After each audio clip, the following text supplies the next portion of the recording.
Today we're going to make a whitewashed cedar table.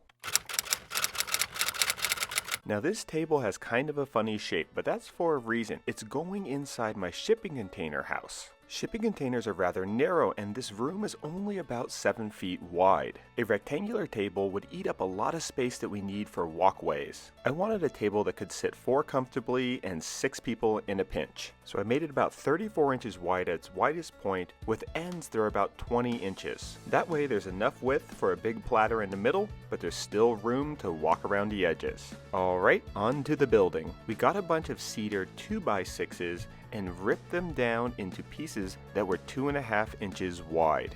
Thanks to Laser Lion for the Star Wars themed push stick. I used the thin scrap pieces from the 2x6s to lay out the shape. I used a chair to make sure there was plenty of room, and then hot glued the pieces together.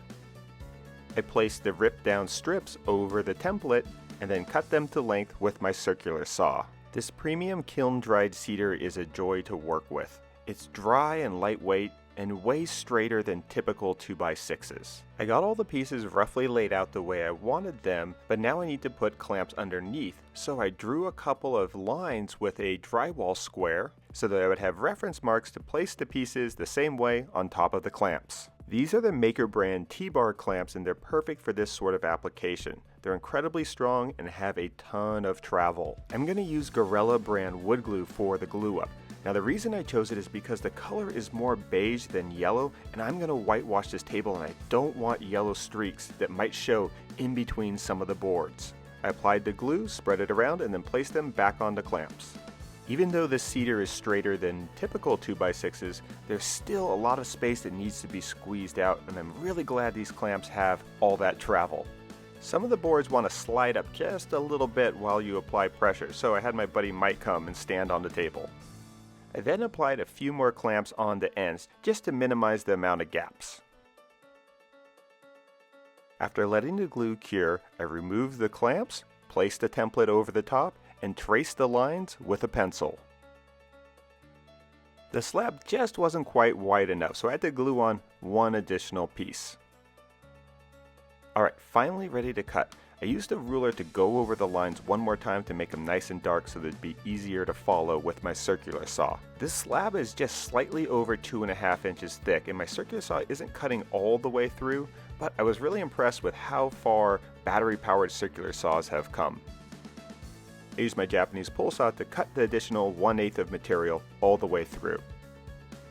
The slab is surprisingly lightweight, which bodes well for the shaping and sanding process. This is great because I don't have a planer big enough to put the whole slab through, and my glue up isn't perfectly even. I'm going to use this power carving disc on my angle grinder to remove the high points from the top and to round over the edges.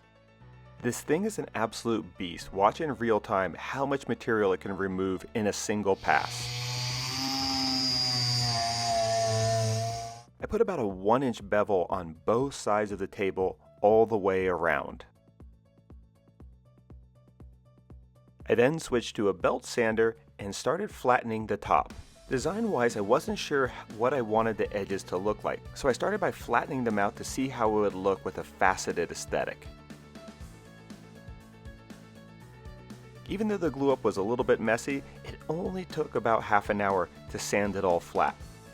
I felt that the facets were a little bit too aggressive even for my taste, so I started rounding over the edges just a little bit. I switched to an orbital sander, smoothed them out a little bit more, and then sanded the whole table to 150 grit. It's important to wipe away any excess dust on the tabletop before applying any sort of stain or finish. I'm using Varathane stain in antique white. My sister Jessie was also working on a cedar project, and we both applied the Varathane with foam brushes. I like to apply a very thick coat, let it sit for about 10 minutes, and then wipe away the excess with a rag. What I like about this stain is that it tones down the redness of the wood, but you still see the grain nice and clear. I waited 24 hours for the stain to completely dry and then applied 2 coats of Varathane water-based polyurethane. I went with the crystal clear matte option. The legs for this project are coming from tablelegs.com. They have a ton of different styles and options, but I really was struck by this modern profile. I got them both in raw steel and in stainless steel. I'm going to save the stainless steels for an outdoor table, and I'm going to paint the raw steel ones instead. Now these legs could be used as they are, but for this interior design scheme, I need something a little bit lighter in color. Now I don't have a paint sprayer, but this is the next best thing that I have found.